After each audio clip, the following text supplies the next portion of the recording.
Hello. Thank you for listening to 3 Legacies Recovery Recordings. If you enjoy our program, please be sure to like and subscribe to the channel, and don't forget to share with a friend. We're also self-supporting, so feel free to contribute to the channel through Venmo at Recovery Recordings 615. Please note that the views expressed on this podcast are solely our individual views and do not represent any official stance of any 12-step program. We are not affiliated with any specific recovery organization, and this content should not be considered as professional advice for alcoholism or addiction.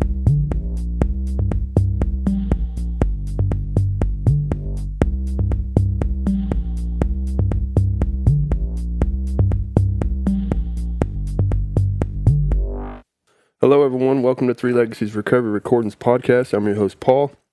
Today is Sunday, October 5th, 2025, and this is episode 73. And I want to thank everyone for reaching out. We've had a lot of great response on all kinds of different shows. You can send us emails if you have any talks. Also, on the actual YouTube channel, it's not just a podcast for those who aren't aware. If you go to 3 Legacies Recovery Recordings, the YouTube channel, there's like over 500 or 600 AA talks and all kinds of old talks, NA, all kinds of stuff. So get on there and check out. There's a lot of cool talks on there. Also, if you feel free to send talks in that you'd like to have posted, and we'd love to post them. So yeah, that email address is recoveryrecordings615@yahoo.com. And you can also reach us on Facebook. We have a private Facebook page. It's 3 Legacies Recovery Recordings Podcast. You can also, you can find the show on Audible, Spotify, iHeartRadio, all kinds of different platforms. So get on there and check us out. Share it with a friend. You know the whole deal. This month, we have a lot of cool stuff coming up. This upcoming Tuesday, we got Tom Yu from Santa Fe, New Mexico, and Justin H. from Chattanooga, Tennessee. And we're going to be doing an episode on steps 10 and 11, and we're calling it Entered the World of the Spirit. So super excited about that. And and so just a lot of cool stuff coming up. We got Ralph W. from Los Angeles is coming up Wednesday. Wednesday the 22nd. We're going to be doing an episode on emotional I forgot what it is, emotional rearrangements and displacements, whatever it is. I forgot. It's not right in front of me. So, but yeah, Ralph W. from Los Angeles. That's going to be super exciting. And then I'm super excited about tonight's guest coming all the way from Philadelphia, Pennsylvania, Kat V. How you doing? Hey man, how you doing, Paul? I'm doing good. How about yourself? I'm doing all right. Yeah, you said you just got off work, huh? Yeah, I just got off work. I'm still here. Okay. I'm fortunate enough to be employable finally, after Nice. decades of being absolutely unemployable. So yeah. Very cool. How's things in Pennsylvania or Philadelphia? Things are okay. Things are okay here. I can't complain. I'm happy to be close enough to my parents, who are both here in Pennsylvania still. They're both really, really sick with cancer, so it's good to be close enough to get out to visit them and to see them. And Wow, man. How that's important, I'm sure. So have they been there with you? So are you from Pennsylvania? I am. Yep. Okay. I was born in Philadelphia, and then my parents moved out to the suburbs right outside of Philadelphia to raise a family. Yeah. And then I moved back down to Philly as soon as I graduated high school. So yeah, I've been here my whole life. Nice. Wow. Yeah. And for the listeners, we're calling this show. We're calling it "We Had to Stop Doubting the Power of God," and we felt like it was a good fit after just discussing briefly just stuff, after just conversating really. And Kat's sobriety day is August 20th, 2017. Congratulations on that. So you just celebrated 7 years? 8 years? 8 years, okay. Nice. It's still mind-boggling when I say that out loud. I never ever thought I would have the desire to want to get sober. Yeah. And then when that desire, kind of manifested and presented itself, I never believed for 1 second I'd have the ability to get and stay sober. And then when, I, through, crawling back to Alcoholics Anonymous and getting sober and staying sober, I didn't I didn't understand that there was this gift of freedom that would come, with physical sobriety, like freedom from the mental obsession. But I didn't know that was available here when I came back to AA in 2017. So like to say I'm living a life beyond my wildest dreams, rocketed into the fourth dimension, all of that stuff that might sound so super corny, especially when you're new and struggling, that's all manifested. And I think that, lends itself to, what we're calling this episode, we had to stop doubting the power of God. Because I know I didn't make any of those things happen on my own power. Yeah. So. Wow, Yeah. so I could relate to every bit of that. I always tell the guys, we go to the treatment center pretty often, and I'm always telling the guys, I'm like, I didn't even think I wanted to be sober, right? I didn't know what sobriety really was. I knew that every time I'd quit drinking or putting other substances in me, I was freaking miserable, right? And I was like, what are we going to do? Just sit around and not drink? This is going to be boring, And so that's what I thought sobriety was, and I didn't want to have anything to do with it, And so I could definitely relate to what you was just sharing, man. I get that. So let's talk a little bit, just so the listeners can get to know you. Let's talk a little bit about maybe briefly go into how old you was when you started drinking and doing other things, and then let's go into the last couple years of your drinking and using, what that looked like. Yeah. I mean, even real briefly before I even get into when I started drinking, the thing that drove me, I think, to seek the sense of ease and comfort that alcohol would eventually provide was just being driven by fear, right? When I was young, I know, the only important thing to talk about, from my childhood or growing up is just that, right? Like being driven by fear, that on page 52, all of those bedevilments, right? That was my experience with life before I ever picked up a drop of alcohol, right? So just having this feeling of being less than, having trouble with personal relationships. I couldn't control my emotional nature. I was prey to misery and depression. I couldn't make a living. And if you ask how a 7-year-old girl in grade school is supposed to make a living, she's supposed to be able to wake up in the morning and not want to die. She's supposed to be able to go to school and not be mortified and terrified that kids are going to bully her into crying. She's supposed to be able to come home and hang out, at her home life with her younger siblings and her parents, and not be, a mediator between my parents who were fighting all the time. I couldn't make a living as a child, right? I had a feeling of uselessness. I was full of fear. I was unhappy. I couldn't be of real use to other people. And that the main thing out of all of those things that I just, mentioned, was that fear, that being driven by fear. And what I remember when I was younger is fear dictated and directed every single aspect of my life. It's like I woke up in the morning and fear was behind the driver's wheel, behind the steering wheel. And I was just a passenger going along for the ride, and fear dictated everything that I thought, everything that I felt, everything that I said or didn't say, because I was too afraid to open my mouth. And what I remember, whenever alcohol did come along, which wasn't super early, sometime in high school, probably at a high school party, what alcohol did for me, right, was it didn't make any of those things disappear completely, but it made the fear, the anxiety, the self-pity, self-doubt, all of that stuff dissipate enough that I craved that feeling, having that sense of, it wasn't well-being, but it was a sense of, less unwell-being, if that's relief. even a fucking term. Relief, right? Absolutely. Than my normal state of existence. And so, I sought that out. Whenever the opportunity to drink presented itself, I would seek it out. But, being, underage in high school, that wasn't, that often. But when I graduated high school, I'm 17, I'm 18 years old, and I start working at restaurants and bars and nightclubs in Philadelphia. So I started working in an industry where, even though I legally wasn't allowed to drink, I was legally allowed to serve you alcohol. And because I worked behind a bar, I had access to alcohol. Sure. And at the time, my drinking didn't seem abnormal, right?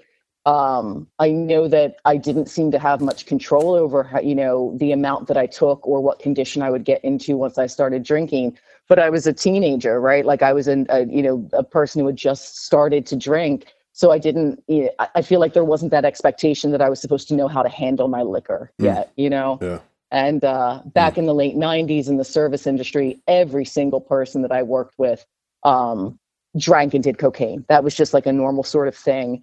And so what I found is that my drinking, just alcohol, right? When I would just drink alcohol, I would get so wasted so quickly, like straight to blackout, straight to pass out, straight to, puking in the bathroom or in the corner. That combination of alcohol and cocaine enabled me to drink the way I wanted to drink, right? So I didn't have to modify the amount that I drank when I, did something that was enabling me to stay up and, not go straight to blackout and pass out mode. And I did that, for years. And then, someone gave me a bag of something that I, thought might keep me up, but it brought me way, way down. And that it was a bag of heroin. And what I remember thinking in that moment, it was insane. It was, it was, if I just do a little bit of this stuff, I won't have to drink as much. Sure. Yeah. Or as I came to find out, at all. Yeah. Because the sense of ease and comfort that I got from that little bit of heroin that I did was immediate and immense and life changing. Yeah. How old was you when you started doing heroin? That was probably, I'd say, probably 18. Yeah. It's so insane when I talk about that whole part of my life with heroin addiction. It seemed to go on, when I think back to that period of time, endlessly forever, but it was only a couple year period of my life. But that couple years really just seemed like this crazy prison that I would never be able to break out of, Yeah. and and so I, it wasn't right away that I got strung out on that, but eventually I did. And, all of those, I'll never, or I won't do it this way, or I'll stop when that happens. All of those lines I came right up to and I crossed, like I started off snorting it and I, made I figured like, well, I won't shoot it, but then I started shooting it and, then I'm physically dependent, and I hid it for as long as I could from the people in my life and my friends and my family until I couldn't hide it anymore. And I ended up, knocking on my parents' door, begging for help, and they did their best to try and get me into a treatment facility, into detox. And the next several years of my life was just this merry-go-round, which was detox, inpatient rehab, outpatient,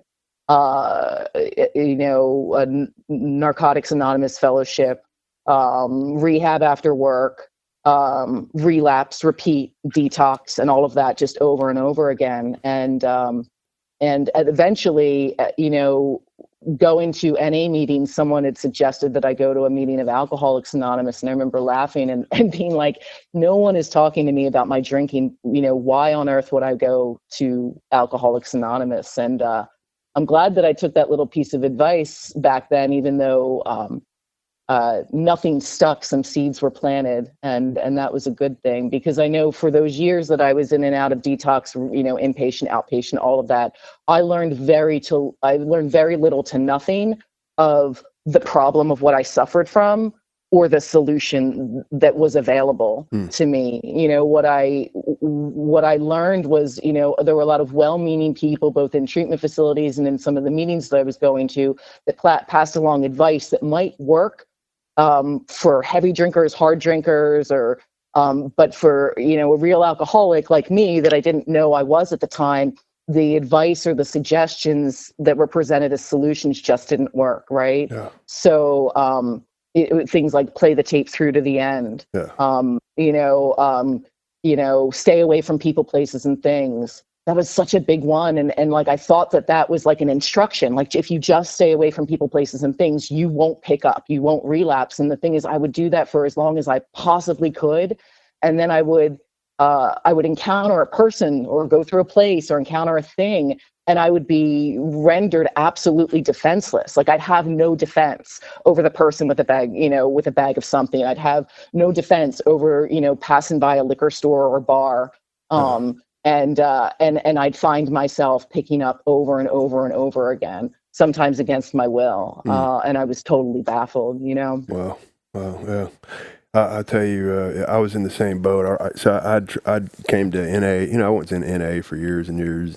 We're in and out NA, and I was in and out of AA, and I was in the same boat. I don't know if they actually told me that, like, if I was an alcoholic, I'd have to have a vital spiritual experience, or if I just didn't. If maybe they were saying it, and I just wasn't ready to hear it. Yeah. But no, it was a lot of the stuff, and it's funny too because in my experience, a lot of those little one-liners, like play the tape all the way through. I get it for like a temporary thing, you know what I mean? But like, like temporarily, if it's always better to tell someone to like go to go to a meeting, before you go hang out with your old buddies that are doing nothing good at all. Go to a meeting, you know what I mean? Right.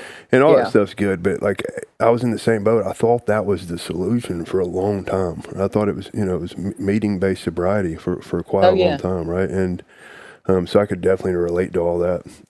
And that's for the problem is like I was hearing things like, these things are being prescribed to me, like go to 90 meetings in 90 days. That's part of the solution. Meeting makers make it. Yeah. And so I would follow these directions, right? But I wasn't getting, any sort of relief. And, just in making the switch from going to NA meetings to AA meetings, even though I absolutely didn't think I was an alcoholic, going to AA meetings, at least the meetings that I was going to back in like 1998, 1999, early 2000s, I thought I was doing AA, and I'm using little air quotes right now, because no one explains to me what AA is or what, the program of Alcoholics Anonymous is. I thought the meetings were the program, right? Sure. Yeah. And, so I'd go in and there would be the steps up on the wall. Someone would read a little spiel at the beginning of most meetings, which was how it works. I had no idea that those steps that were up on the wall and the little, how it works things that they would read at the beginning of every meeting were contained within a book called Alcoholics Anonymous. I showed up to AA and you guys said that it wasn't a religious program. And you kept talking about this big book, right? But no one ever presented me with a book. No one opened up a book with me. There was a big blue book on the front of most, on a little book stand on the table where the chairperson would sit, right? Yeah. And but no one ever opened it, and I never got close enough to that book to read that embossed in blue letters it said Alcoholics Anonymous. But I thought that this big book that you guys were talking about was the good book, like the Bible. Yeah. So I thought you were a bunch of liars, and this was a religious program. But I didn't know that the roadmap to the solution for what I suffered from was contained in that book. And even if I would have, like you said, a minute ago, I think that I'm convinced that there must have been alcoholics who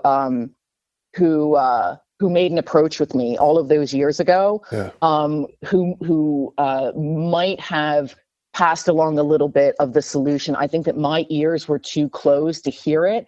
And also it might have been painfully obvious to them that I wasn't ready to receive it. Right. So no one was, beating me over the head with the book or they're just like, this girl isn't ready to start the steps. But, I also think that the meetings I was going to back in, 1998, 1999, early 2000s, the meetings that I was attending were not using the big book the way in which I found it being used when I wandered back to AA in 2017, and I also think that because I didn't understand the problem of what I suffered from, there is no way in hell I would have been willing to entertain a spiritual solution back then. Absolutely. I completely get that. That's speaking of, that's how me and you met, or we've met via Zoom.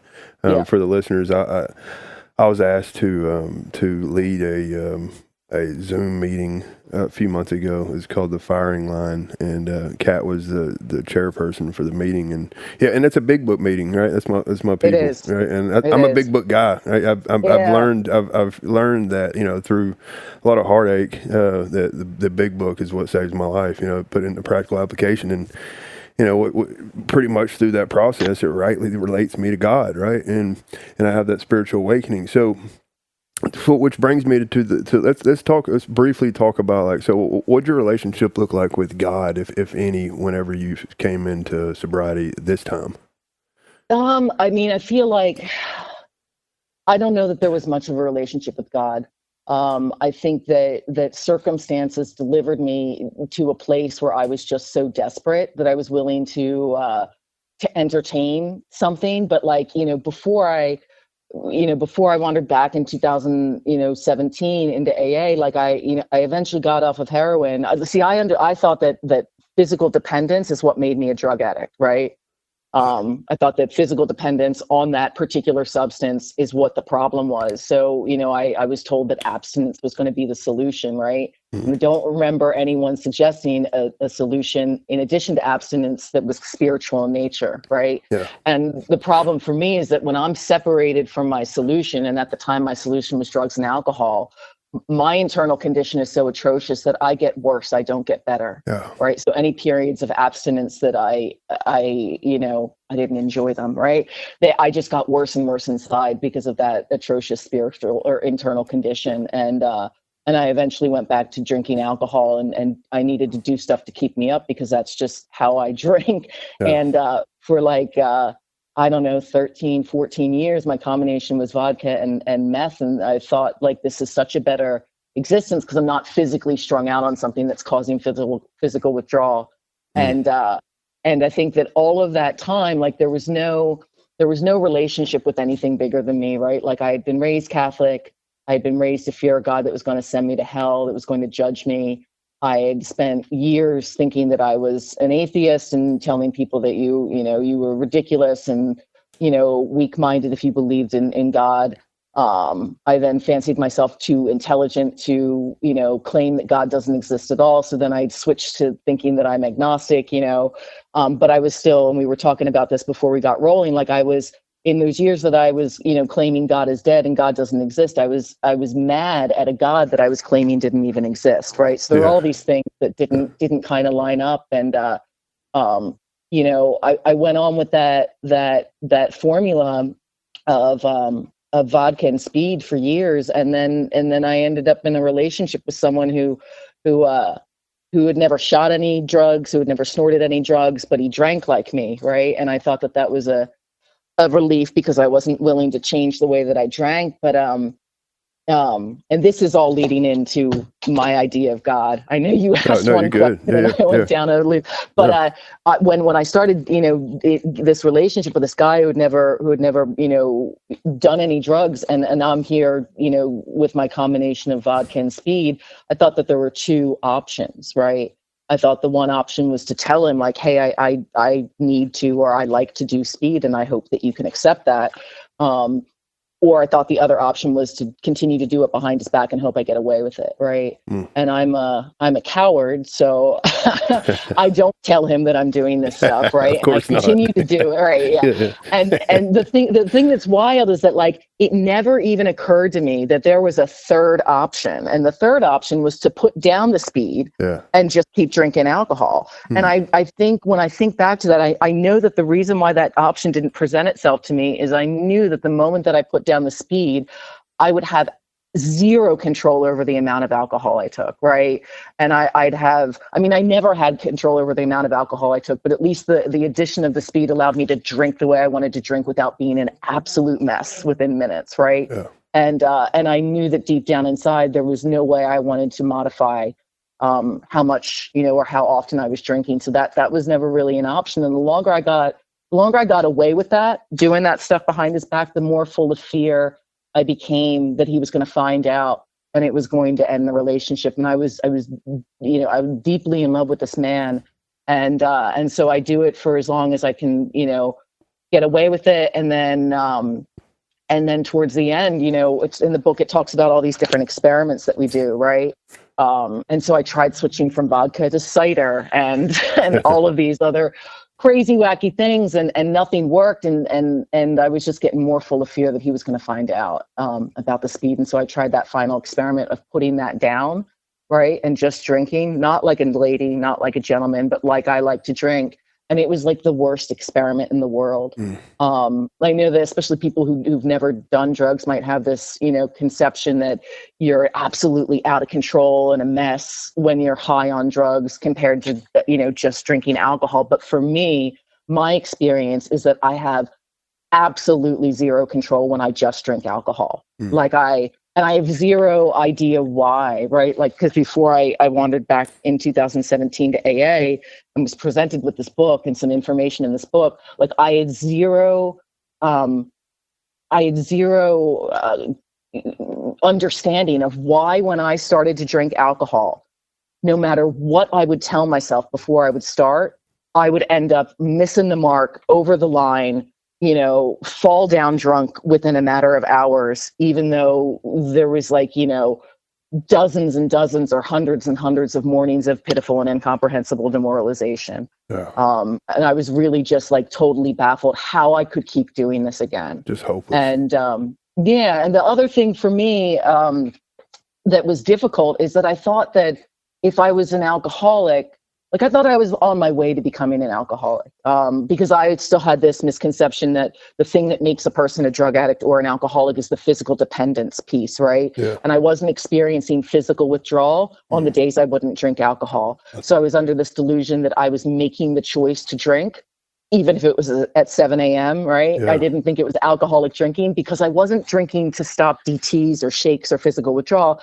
I was drinking because I'm a goddamn adult and I feel like drinking at 7 a.m. Yeah. And I thought that someone would talk to me about my drinking if it was a problem. Like I thought, he's my husband now, thanks to Alcoholics Anonymous and God. But at the time he was my fiance, and I thought that he would come to me and be like, hey, you really kind of partied hard this week. Maybe you want to just kind of, take a break and not drink until the weekend, or, your drinking's kind of out of control. I think you need to like dial it back. Or I thought he'd come to me and be like, hey, I think you're a freaking alcoholic. You need to sober up. And he didn't come to me with any of those ultimatums.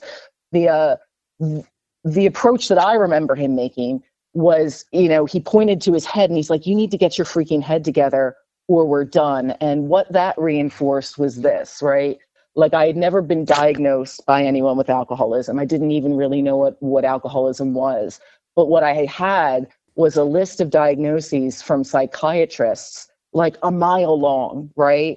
So when he gave me this ultimatum, like you need to get your mental health together or we're done, it reinforced this confusion that I had, that it was the bipolar disorder, it was schizoaffective disorder, it was PTSD, it was my major depression, it was my anxiety disorder. Those were the things that were causing me to be the way that I was and probably drink the way that I drink.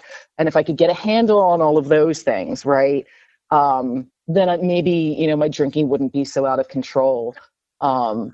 And so I remember, like, this is right towards the end of my drinking. I remember feeling so powerless, feeling so hopeless.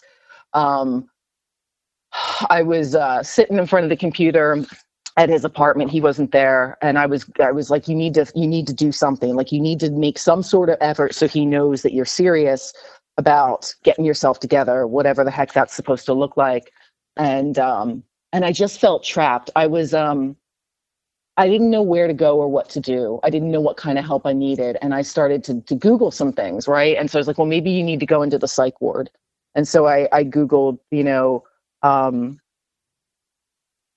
psychiatric hospitals in Philadelphia. And I'm sitting there and I'm looking at this list of places, and the noise inside of my head is just deafening, right? And my thoughts are racing, a mile a minute.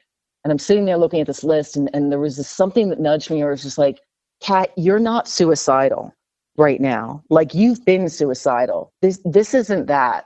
Like, where I was existing in that very moment was somewhere like so dark, and like it was like the sub basement beneath suicide. Wow. Like, this might not make any sort of sense, but like in the past, when I'd been like really super depressed, in the past when I'd, been actively suicidal, at least there was a glimmer of hope, because it was a way out. Like, I can just end it, and all of this suffering that I'm experiencing, all the suffering that I'm causing my friends and my family and the people that love me, I can just end my life and end it all, right? Everyone will be sad for a time, but at least I won't, be actively burning my life and their lives to the ground anymore.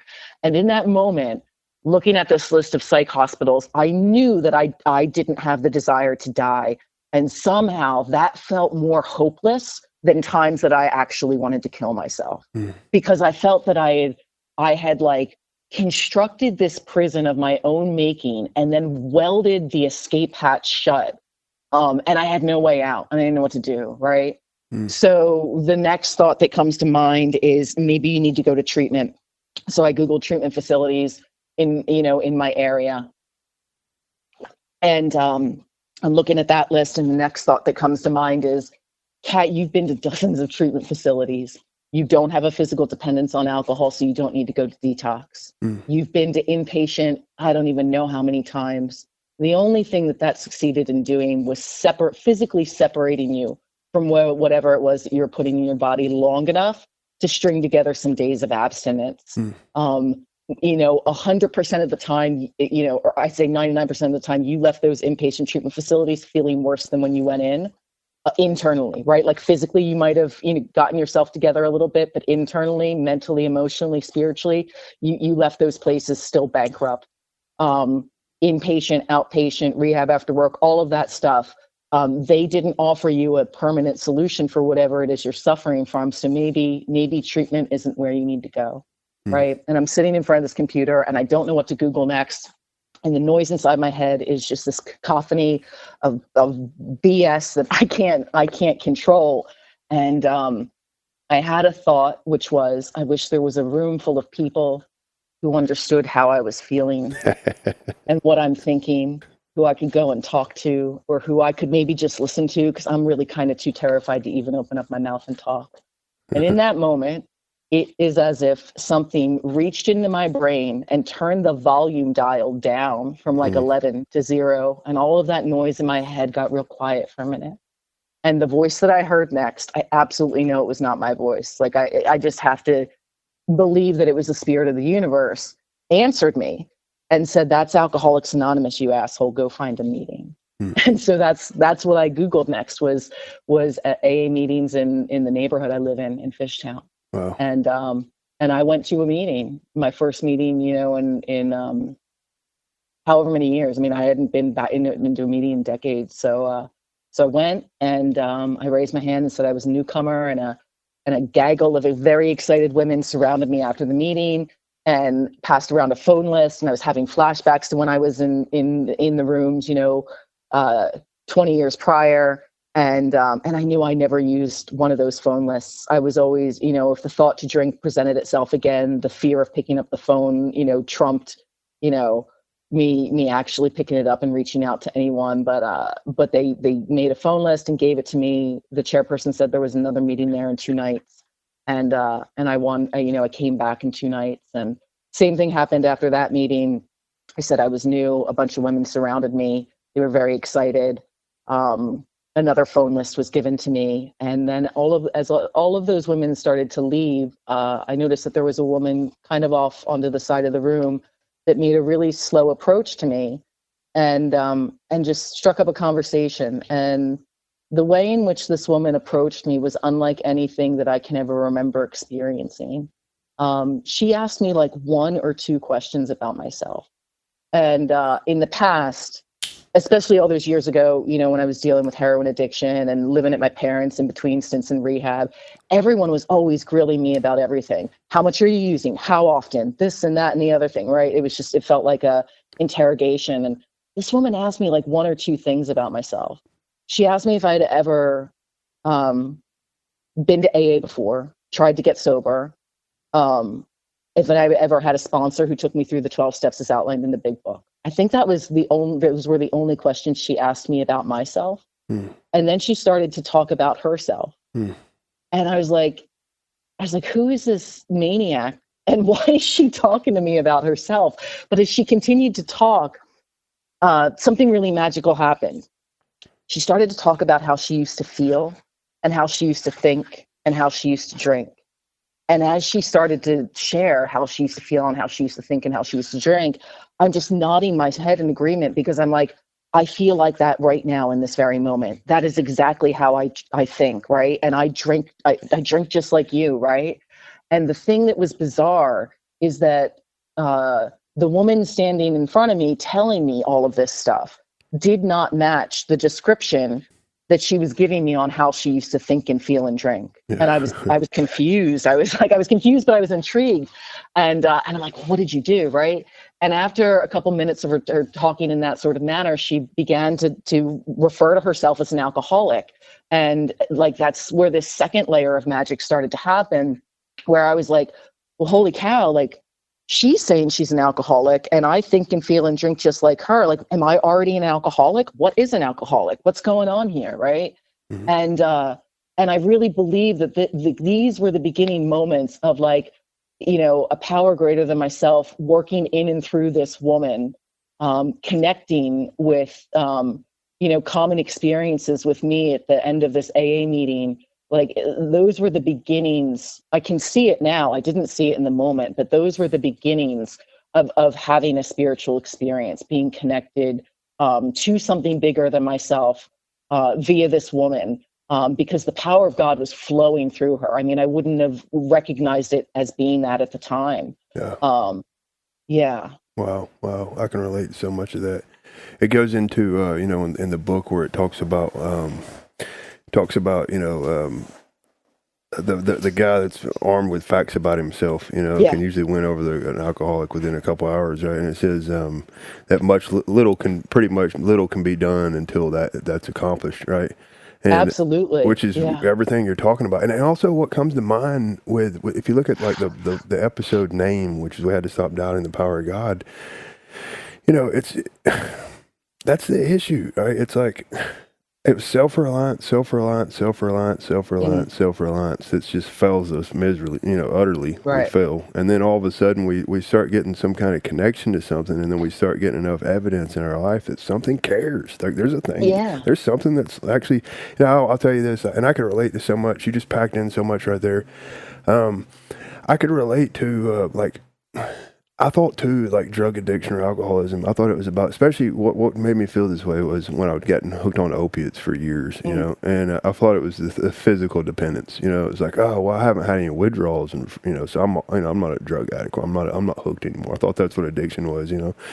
I didn't have any, you know, again, someone that wasn't armed with facts about themselves, you know. At least I didn't hear it, you know. But finally I'd come in, and this time around it was a completely different ball game. But like, you know, after you're here a while, you start seeing like the issue is just self-reliance, right? I don't have a sufficient power that's sufficient enough to maintain and you know, a healthy lifestyle, right? It's just like what you said, the bedevilments, right? It's like every bit of that was me. I was just taking a group of guys this morning through We Agnostics, and you know, it's like, man, you know, the difference is today I have an experiential relationship with something that's willing to, like, not willing, but eager to be, you know, part of my life, you know? And, and really what happened was I just got in touch with people that had started pointing, my relationship with them would just point at me in that direction, you know? And then we started going through the work, and I started having a personal relationship with this power. I had this idea of God for me, was I thought it was like, okay, like, you know, like you die, you know, God's just like hanging out up in the heavens somewhere or whatever. And like you die, and then like you're going to go up there and he's going to be like, dude, come on now. Like, what, are you for real standing in front of me? Right? I didn't realize until I was around people that was like, you know, maybe there's a power here now. Like, have you ever, you know, there's a power that's available to you right this second, right in each moment, you know? And we started cultivating that and getting enough experience. And, I tell you, I like using the word, like what we were talking earlier, the evidence word. But here's my experience, though. I had evidence when I first come in that God didn't mess with people like me. You know, I had a whole storybook of reasons on like how God just like, you know, I had cousins and family members and friends growing up that we were all raised together, you know. Went to the same school, same church, you know, for years, did all this, and like they had successful lives, business owners, they were this, they were that, and I had like, I'm the guy stuck in a damn, you know, like in a, you know, in and out of treatment and running my life into the ground, you know. And I had these ideas that God just, I thought maybe he could, you know, it was could and would, but if he was salt, I thought maybe he could, but I didn't think he would, right? Right. And that was my experience until I come in and, you know, got a sponsor and started going through the work and started getting evidence in my life that, wow, man, like, you know, and it's funny too, because I think that problems are so important, right? Like I was just sitting there thinking when you were just talking about how you were at like the bottom of the bottoms, or I don't remember the Yeah. exact wording you were saying, but I'm sitting there like with a big smile on my face thinking you're in fertile ground, like Yeah, finally that's the you're thing. it's like it's fertile. Like that's a blessing, that is Right. a But you freaking don't blessing. like realize it when you're in it, No, right? And I know yeah, like for me, like with what you were just talking about, like, maybe there's a God, but he doesn't want anything to do with a person like me. Like, yeah, there was a book that, I mean, this is a little bit well into my sobriety, like after I had experience with the steps, but there's a book by Richard Rohr called Falling Upwards, right? love that book. Yeah, yeah, Spirituality for the two halves of life. And like, yeah, no one told me in the beginning of that book, like, no one told me that there's a second act in yeah, life, yeah, right? So by the time I was, in 2017, I'm 38 years old, right? yeah, My entire life, like the first half of my life before drinking was just, driven by fear, right? And then the next half of my life under the influence of drugs and alcohol, I'm driven by two things that I don't know I'm driven by, right? But it's this physical allergy and the mental obsession. I don't know that yet because I haven't found my way back to Alcoholics Anonymous and I haven't met a woman armed with the facts, right? yeah, But like, no one told me that there's a second act in life if I give myself the chance to like entertain it. So I just figured I'm 38 years old. It's too late for me to start over. Like yeah, not only did the desire to not like to the desire to stop drinking wasn't there, right? Like when I tried that final experiment of no more speed, I'm just going to drink vodka. I'll try to make it work. I'm so in love with this man. I don't want to mess the relationship up by continuing to do drugs behind his back. Let me just drink and try to make it work. And it was more disastrous than ever. Like there were more mornings of pitiful and incomprehensible demoralization. There were more mornings of having zero recollection of what I said or what I did the night before. yeah, And there was just so much. I just felt so powerless and so disgusting and so disgusted with myself. yeah, And I started to doubt how much do you love this person? You keep causing harm and then you do it over again and you do it over again. Like I had zero, awareness. I had no knowledge that I had no power. Right. yeah, And when I wandered back to AA and I met this woman armed with the facts, and like I know in the book it says, you quoted it like now it's going away from my brain, but like that message of depth and weight, someone armed with the facts can usually win the yeah. confidence of another alcoholic in a matter of hours. This happened, Paul, this happened in a matter of minutes. Oh yeah, Like that woman who made that approach within a matter of minutes, she won my complete confidence, yeah, right? yeah, And the other thing that she did is I basically said, I remember saying something to the effect of, man, I've tried this before. Like I've tried, I haven't done the steps in the book, but I thought I was doing AA when I was here before. I basically asked her, like, is there a sufficient substitute? Like, without using those words, yeah, I was asking her, like I don't want to waste your time. Like, I think I'm a lost cause. And she's like, well, Kat, have you ever done this? Like, if you has anyone ever shared their experience with the 12 steps as outlined in the big book so that you can have your own experience?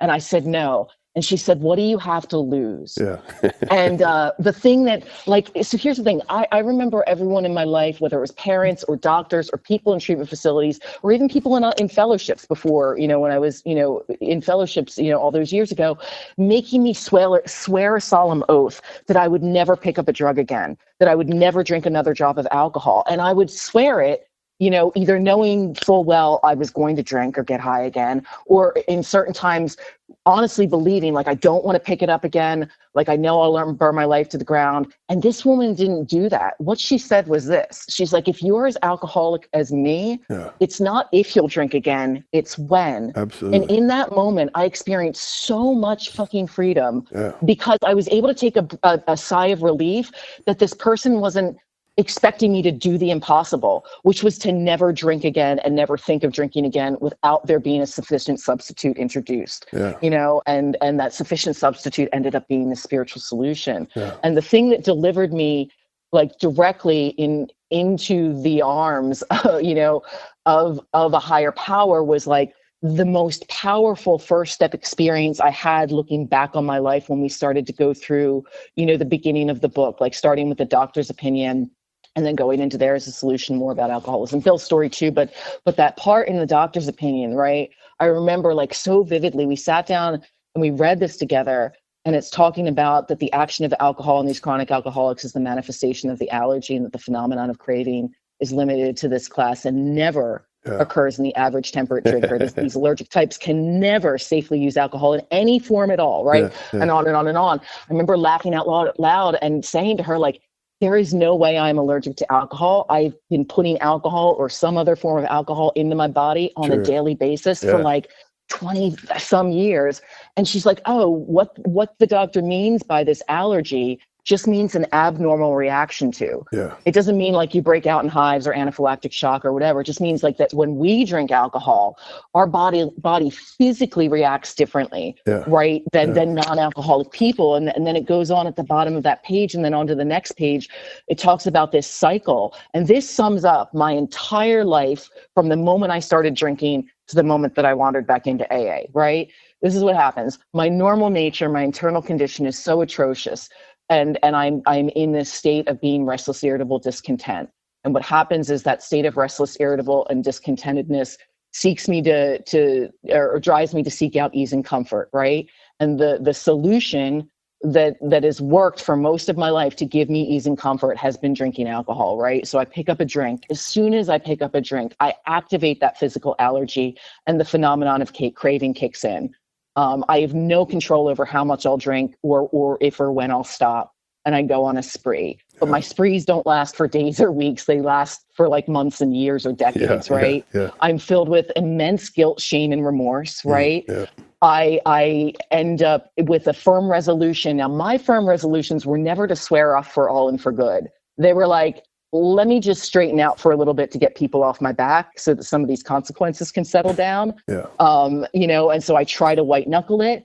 And then what happens is this mental piece presents itself in one form or another. So there's the mental blank spot where I'll be going about my time or my day. And I'm, this was really rare. And this was this is a long time ago because at the end I was just drinking all the time. But, back when I was, trying to stay clean off of heroin and I was being told not to do anything else, including drink alcohol. There would be some days where I wouldn't be thinking of getting loaded. And then there would be it's like this mental blank spot would happen. And the next thing I know, I'm somewhere where people are drinking or getting loaded, and I'm drunk and I'm loaded, and I didn't know how it would happen. Or sometimes it would be that mental twist where, the thought to drink presents itself, and I start to, think, or play the tape through to the end. And my brain twists it and thinks that even though I have zero evidence that I have ever been able to, in the past, control and enjoy my drinking and not burn my life to the ground, this time I'm going to do it differently, and here's how, right? And then the other way that mental piece presents itself is this obsession. And for me, a lot of the times, the obsession would start and it would be so subtle. It would be like this little fingernail scratching at the base of my spine. I could barely feel it or notice it, but I would sense that something was there. And slowly, little by slowly, that little scratching at the base of my spine would start to get stronger until there are these claws that are like clawing their way up my back. And then, these hands are around my throat. And the obsession is so overwhelming that I have no choice but to give into it and drink. Right. And that's just how it would play out. And so, the obsession, the mental twist, the mental blank spot would happen. I'd have a delusion that I could control and enjoy my drinking. Restless and irritable, right? I'd be restless, irritable, discontent again. I seek ease and comfort. I drink, allergy, spree, guilt, shame, remorse. And that just summed up my life for years. Right. Same. Yeah. And I get here and this woman starts to take me through these parts of the book. And I have so much identification with a book I didn't even know existed. Right. And we start to go through this stuff. And I think that what put me in a position to entertain a spiritual solution was this soul crushing, powerful first step experience with powerlessness, both in my body and my mind, and knowing that I, no matter, what methods I would employ, I was never able to get and stay sober because my mind would drive me back to drink. I always thought that the craziest things I did were under the influence of drugs and alcohol. And I've since reversed my thought on that. Like the craziest thing that I ever did was from a physically sober state, Yeah. make the decision to pick up Yeah. again. Sure. Yeah. Right. Absolutely. Absolutely. Yeah. So Charlie P used to always talk about. He said, "Imagine like." Walking through the woods, right? And like you clearly you have like this physical allergy and a reaction to whatever it is. So in our case it's alcohol, but like imagine if it was like you're walking through the woods and there's a big old patch of poison oak on the side, right? And all of a sudden you get giddy. Oh boy! And you jump down there and start rolling around in it. He's like people around us are looking at us like, what the hell is this guy's issue? It's purely insane, right? I like how on page 37 of the book it says the lack of proportion and the ability to think straight. And Absolutely. and that's it, right? And I love that. So going through it just took a while for me to really start getting enough evidence in my life that there was something that cared, something that was really wanting to have something to do with me. And it took a lot of issues. I needed problems. I needed problems in my life. I needed another problem. I needed another problem. I needed another problem. Because I had to, God, when I first got here, he wasn't big enough, right? He wasn't big enough to take care of problems for me, and then it wasn't until I'd have a certain situation come up, and then like my sponsor would be like, "Well, pray about it. We're going to keep our feet moving. We go to a meeting. Pray about it. We're going to keep doing what we're doing. Yada yada yada. Get busy doing something else, whatever, and then see what happens. And then like all of a sudden, the situation would get dissolved. The situation would get fixed or whatever was going on, and that was the beginning stage. To where I started saying like, wow, okay, maybe there is something, maybe there is something here that's, trying to get my attention, or, he used to say little things like coincidences were for people who aren't paying attention, stuff like that. Right. And, so it was situations like that, little bitty things that would happen where I started getting evidence that there was a power that cared. Right. And let's briefly, so I was probably 5 years sober when I met Tom. Me and you have a mutual buddy, Tom. Tom Yu in Santa Fe, New Mexico, and he's actually on the show on Tuesday. So for the listeners, come back and listen to Tom. We did another show called "We Had to Stop Playing God." It didn't work several months back. But Tom is one of my favorite people. I remember when we were going through the step, or we're not through the steps. I did a fifth step with Tom, right? And at this time, I was pretty bad in untreated alcoholism, right? And I was probably 5 years sober at the time, and when we started going through it, and I just found the big book, and I was beating people over the head with it, right? I was just beating people left and right with it, like just looking down on people and all this. And he was like, "It's pretty counteractive, right?"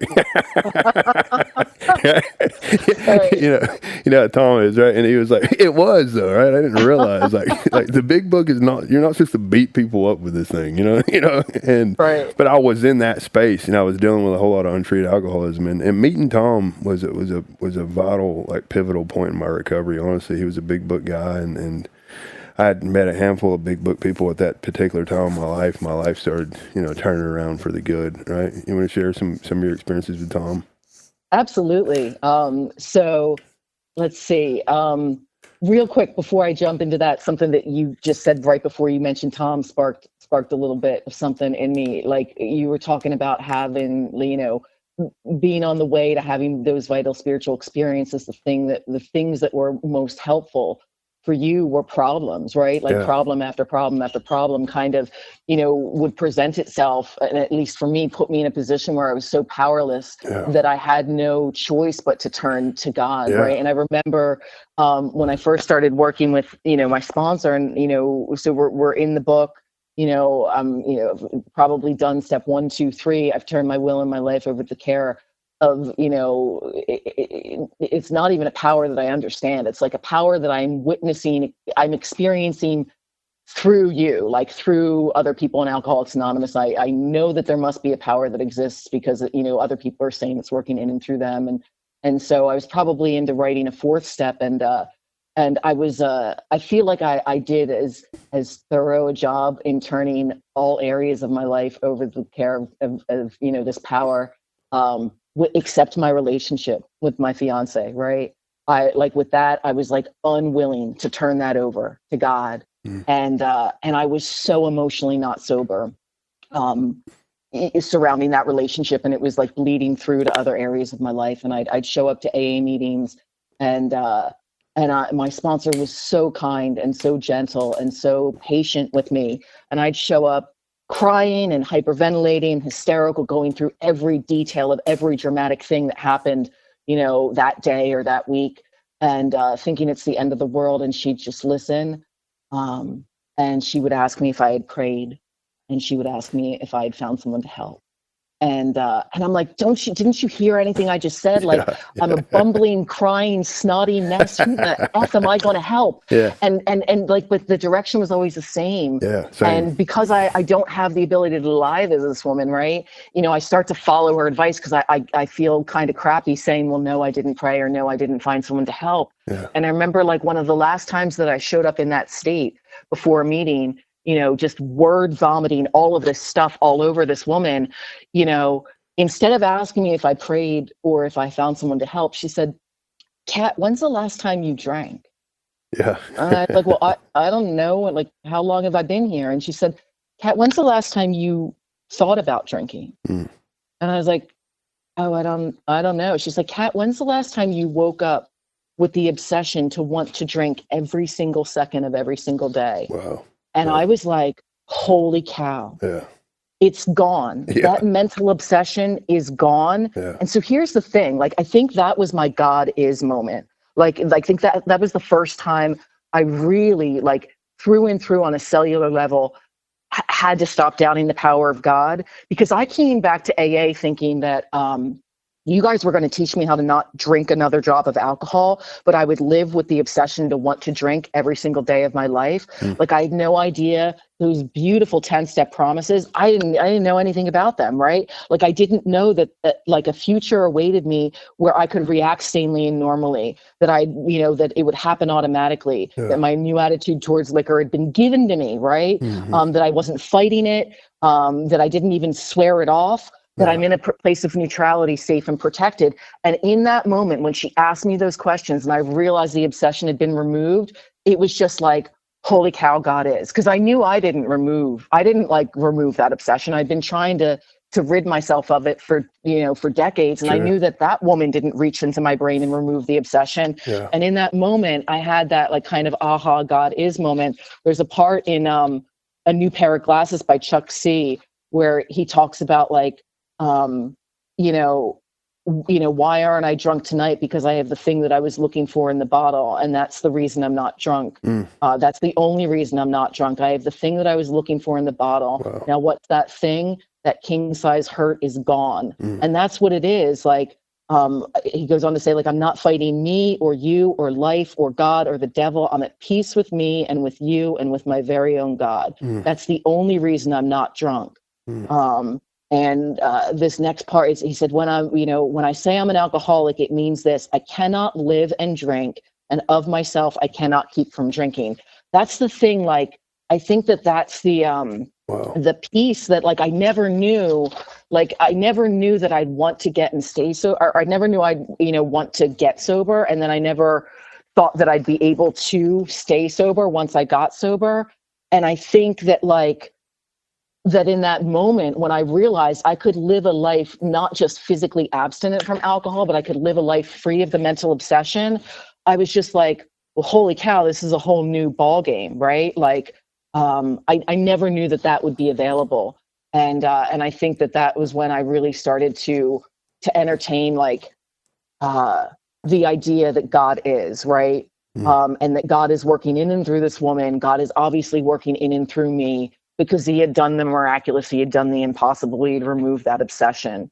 And all of my emotional insobriety surrounding my relationship obscured the fact that this miracle had happened and that the obsession was gone and that it was lifted. That's to get huge. back to your question about Tom, though, what happened was the pandemic happened. All the AA meetings shut down.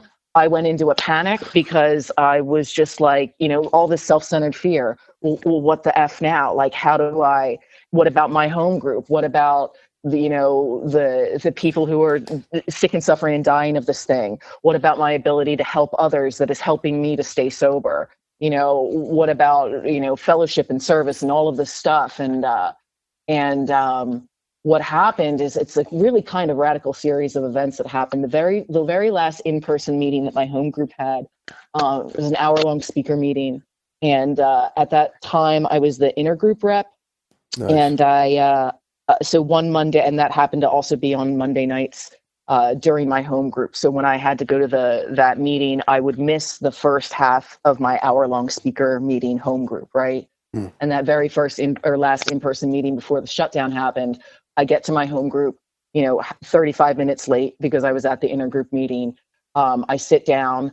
I feel like a jerk because I'm coming late, even though, all the home group members know that I was in service, right? And I sit down but I still am self-conscious about it because the speaker might know that, and I care about what people think because I have an ego, right? Yeah. And I sit down, I start listening to this woman's talk, and I have so much identification with her, like from start to finish. And rather than feeling gratitude that, I am having all this identification, I feel immediately resentful that I missed the first 30 minutes of her talk.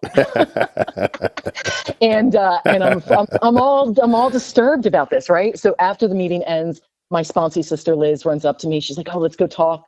Let's go talk to them." And it's this woman named Cleo D out of Baltimore. So we start to talk, and another week goes by. Things are still open. Things haven't shut down yet. And my sponsee sister Liz is like, "Hey, Cleo's speaking out in York, Pennsylvania next week. Let's take a road trip out there, and so you can go and hear her entire talk." And I was like, "Absolutely, let's do it." Nice. And within a week, the whole world was shut down, Wow. right? Yeah. Because of COVID. And I'm resentful again. And a little bit of time goes by. We start to hear whisperings that meetings are going to be held on Zoom. My home group, people seem to think, "Oh, the world's going to open back up in 2 weeks. We'll be back to in-person meetings in 2 weeks." And I'm like, "Yeah, I don't think so." But we took a group conscious. They made a vote to not hold our meeting on Zoom, in the beginning of the shutdown because they just thought we'd be back to in-person right away. Yeah. And so, there's another resentment. And what happens is, Liz reaches out to me and says that Cleo D and her husband Jack D out of Baltimore shared a code for a Zoom meeting that they're doing. That at the time, and I always feel like I'm telling the history of how the firing line came to be, which is my home group and which is how I met Tom Yu. But this is how I remember it. So at the time, the meeting didn't even have an official name. It wasn't a meeting that existed before COVID. Basically, Jack D would meet in person with a bunch of men to break down the big book, right? And then when everything got shut down, he, got a Zoom account so that he could continue to break down the big book with his group of men. I think the code got shared and a woman showed up and thought she was crashing a men's meeting. And he's like, no, this isn't even an official meeting. Everyone's welcome. The code got shared more. And then it sort of became an official, unofficial meeting. And at that time in, March of 2020, the format was this. We were meeting 5 nights a week, Monday through Friday at 6 p.m.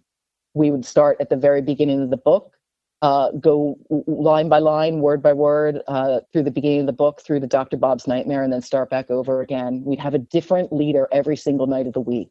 So, a different person Monday through Friday, pick the reading up where we had left off.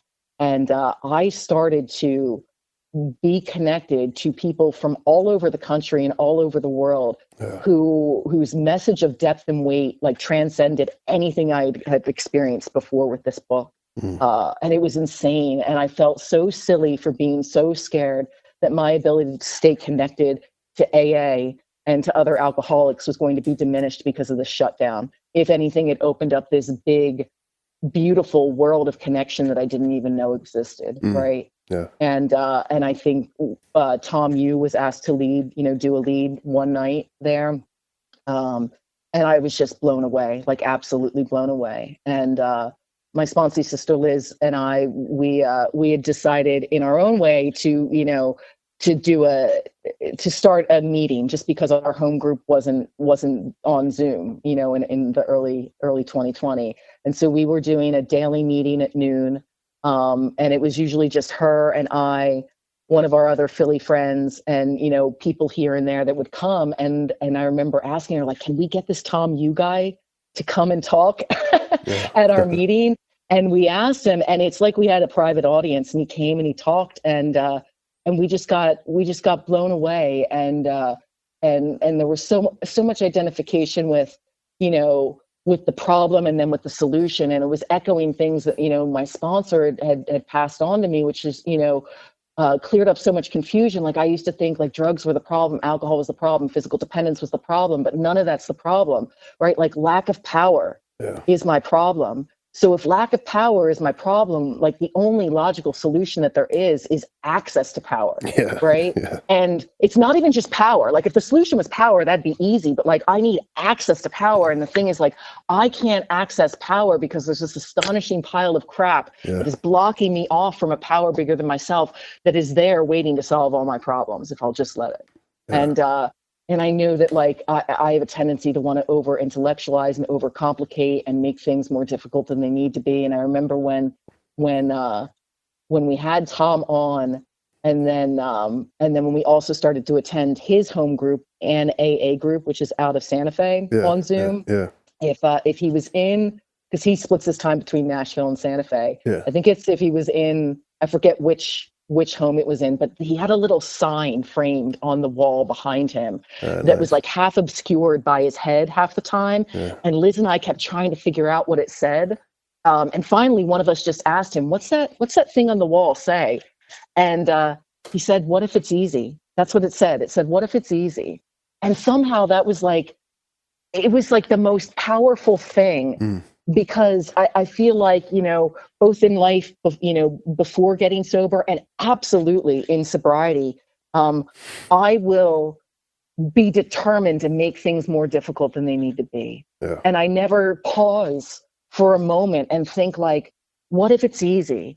And that goes back, to the topic, like, we have to stop doubting the power of God. Like, I'm so afraid that, this power, which has literally performed a miracle in my life and has enabled me to not pick up a drink of alcohol or any drug for 8 consecutive years, right? Which has removed the obsession to want to drink and get high and has kept that obsession removed. That God, that power isn't powerful enough to manage my relationship with the man that I love. That God isn't powerful enough to help me navigate through the anticipatory grief I'm going through with both of my parents who are sick and dying. That God isn't powerful enough to perform everyday little miracles when he's done the most impossible thing in the world,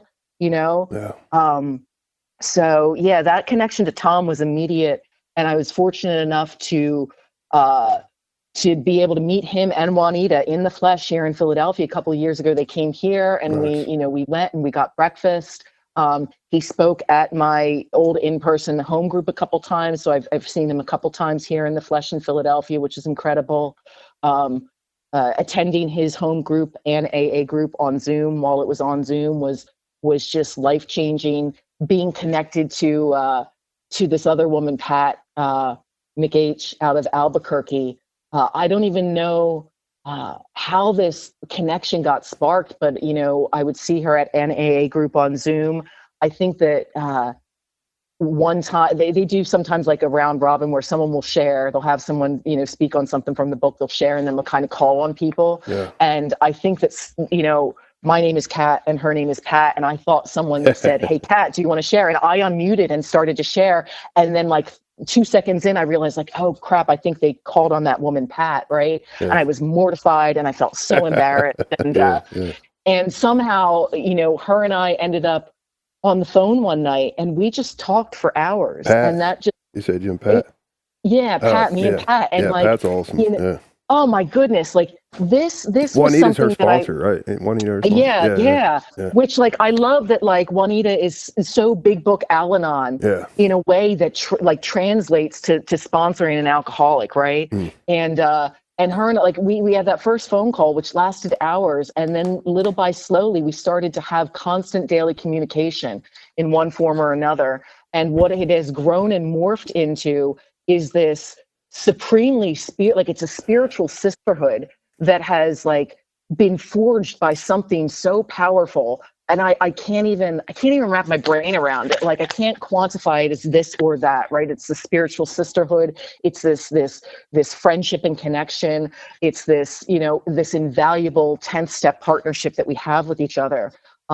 it's something that's so beautiful, and it's something that has blossomed into something that's beautiful enough that my husband, right, who is not one of us, he is not an alcoholic, but he has such a deep appreciation for how important this is in my life. He's organized trips so that we went out to Albuquerque this most recent time. I think this is the third time we've been out there to Nice. visit her Nice. and spend time with her and explore Albuquerque, and then have a little vacation built around it. But like, one of the most beautiful gifts he's given me, has been this patience and understanding, and also recognizing how important and vital this spiritual aspect of my life is. And he, had to have some awareness of how vital my spirit sister was, and he's developed a connection and a friendship with her too. Nice. Wow. Yeah. Very cool. Very cool. Yeah, I've talked to Pat. So I'd met Pat a couple times via Zoom. One was on the firing line, and then also I'd spoke at Judy's home group, the Saturday Night Jive, and Pat was on there. And I've been wanting to get her on the show. I talked to her briefly about it, and she was like, "Heck yeah, let's do it." And but we haven't planned any dates yet. It's be cool. She's such an awesome. I love listening to her talk. Yeah. Absolutely. Wow, so this has been great. Yeah, I can relate to pretty much. It's weird. You're like the female version of I can relate to everything you're saying too. Like literally, like it's funny just how this whole thing works, and it's that's it. It's people that it's the connection that you get with people. Like we've never met in person. Right. You're speaking my language. It's cool how Zoom did that to so many people. I don't personally get on Zoom a lot, right? And if I'm asked to speak, I'll get on there.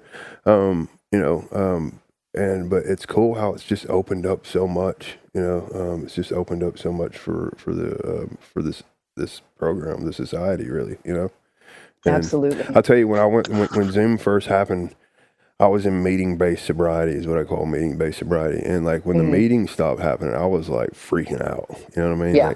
And luckily, like my home group, we did meet Zoom every day. It was like maybe a couple weeks afterwards, and then we were only out for like 5 or 6 weeks. Honestly, we started meeting in person and like 5 or 6 weeks into it. But no, it's cool just how everything comes together, right? It goes back to the power of God, right? You get to an experience in life where you realize, like, dude, like stuff just gets taken care of, right? I mean, Absolutely. God, Yeah. I don't have to be in so much fear my whole life now, because I just realize that, like, it may not look how I want it to, but I trust God, and he just takes care of stuff. My current sponsor, when we talk about agnosticism, right? We agnostics, and the definition he uses for agnostics is someone without a working, effective, experiential relations with God, right? And it's like, wow, like, that's pretty much the difference between like the solution to alcoholism and untreated alcoholism, right? Somebody without a working, effective, experiential relationship with the power, right? And like when you tap into that and you realize that it's available, it's just like, wow, this is it, and you don't have to walk around self-reliant, fear-driven. We all know what that does, And, yeah, and I think that's the difference. Like like people can get hung up on words or on language, but you can make it fit. So like that God of my understanding thing, it wasn't that I was bristling at the word God anymore with capital G. The word that gave me pause was understanding, because I felt like I had little to no understanding of what this power was to me, right? And like I like that they use the word conception and not concept. The word concept is something fixed and rigid, right? And conception, if I can remember, high school Latin, accurately, like conception means to become pregnant with, right? Where something was barren and didn't exist, and you become pregnant with, you become, your mind, your, heart, your spirit, your whatever starts to be, become pregnant with and grow into this conception of this power greater than yourself. But that word understanding, I still got hung up on, because I didn't understand this power. Like I believed that it worked in and through you. I believed that it worked in and through my sponsor. I saw it working in and through other people in Alcoholics Anonymous. I didn't feel worthy of being on the receiving end of it personally, right? But as I started to enjoy these gifts of sobriety, right, like freedom from the obsession, I couldn't doubt the power of God anymore, but it was almost as if the more I experienced the power working in and through my life, the less I understood it. Yeah. And I think it was probably Tom, saying something like, it doesn't need to be a God of your understanding. Like, a God of your experience is just as valid a God as a God of your understanding. And I finally made peace with that word, where like, the more I experience the power of God in my life, the less I understand and comprehend that power, which is God. Yeah. And that's okay. There's a part in Bill's story where like, I think I was like putting the cart before the horse, and I didn't want to waste my sponsor's time. Like, I don't want you to sit down and read this book with me and do these steps if this isn't going to work, and I'm just going to, mess up and drink again. She's like, oh, trust me, like, you're going to be helping more than I'm helping me more than I help you, which I didn't understand at that time. But the part in Bill's story that I've grown to love, it goes through the part where he's sitting down and talking with Ebby, and it basically goes through, the steps didn't exist at that point, but it goes through what Bill does with Ebby, right? He offered himself to God. He put himself under his care and direction. He ruthlessly faced his sins and became willing to make amends for him. And then at the bottom of that page, it says, my friend promised that when these things were done, I would enter upon a new relationship with my creator, that I would have the elements of a way of living which answered all my problems. Belief in the power of God, plus enough willingness, honesty, and humility to establish and maintain the new order of things were the essential requirements. So it's telling me that I thought that like I needed to have a fixed, firm, rigid, concrete relationship with God at step 2. And that I couldn't, like, if I proceeded with the rest of the steps without having that sense of a real connection, that the rest of the steps wouldn't work. Because like God's not powerful enough to make them work if I don't feel secure in my relationship with God. And what the book is telling us here is that like, after these things are done, so after steps 3, 4, 5, 6, 7, 8, 9, 10, 11, 12 are done, that's when I enter into this new relationship with my creator, right? Yeah. Like, that's what gives me the elements of this vital spiritual experience. And I didn't understand that. And I love the idea of a God of my experience. I love the idea of the other gift that Tom gave was like that advice of making a list of evidence. He's like, there is going to be a day where there's nothing that's going to separate you from a drink, and you're going to doubt the power of God. Yeah. Right. And he's like, get a book and title it Evidence and make a list. And I followed the direction, except I didn't get a dedicated notebook to that. So I literally have Post-it notes and scraps of paper and in the margins of my big book and in spiral bound notebooks that have a 4th step. And right. And even just tonight, like before after I did some prayer and meditation, before I hopped on here, I just sat down and intuitively wrote out 12 different things that are absolutely evidence that God exists, right? And has worked in and through me. And man, like it's been a wild ride. And like I never ever again, like I know I'm repeating myself, but like I never thought the day would come where I would have the desire to not drink. Yeah. When the day came, I didn't think I'd have the power to stay stopped. When I stayed stopped, I didn't think I'd have the power to navigate through life with the mental obsession. When the mental obsession was removed, I didn't think I'd have the power to navigate through life with any degree of emotional sobriety. And what I found is that the more I wake up, offer myself to this power that I don't comprehend and I don't understand, and say things like, help me, or thank you, or like one of the most powerful things is, I don't know. Yeah. Like, I don't know. And that's okay. Like, use me, right? Show me where to be, show me how to be, right? Yeah. The more I take my hand off the wheel and I trust and have faith, the more magic that happens. Absolutely. Wow. I relate to so much, every bit of that, really. Wow, it's huge. My grand sponsor, I'll probably say this in the end. He says, the God of his limited understanding. You Yeah. know? I like that. Yeah, God of my limiting understanding. Yeah. Man, this is huge. Yeah. And for the listeners, Tom, which has played such as, he's helped so many people in the community, and he's going to be on the show this Tuesday again.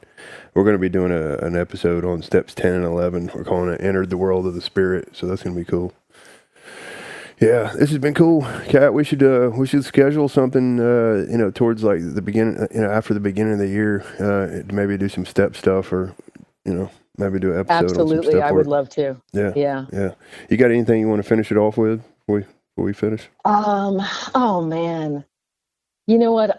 There's so many things I remember hearing when I, was in and out of the room so many years ago.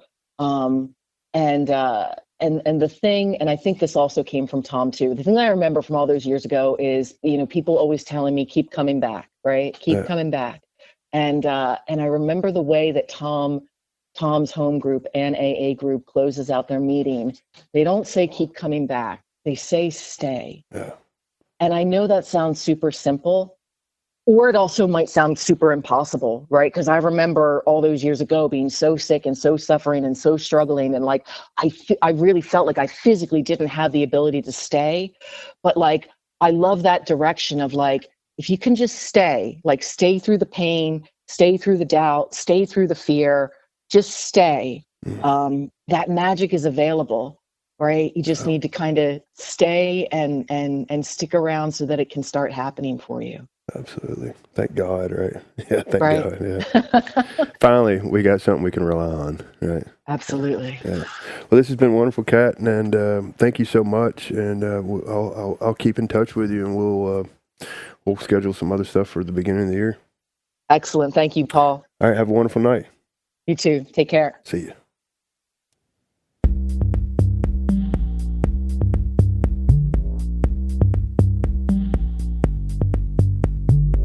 Hello. Thank you for listening to 3 Legacies Recovery Recordings. If you enjoy our program, please be sure to like and subscribe to the channel, and don't forget to share with a friend. We're also self-supporting, so feel free to contribute to the channel through Venmo at Recovery Recordings 615. Please note that the views expressed on this podcast are solely our individual views and do not represent any official stance of any 12-step program. We are not affiliated with any specific recovery organization, and this content should not be considered as professional advice for alcoholism or addiction.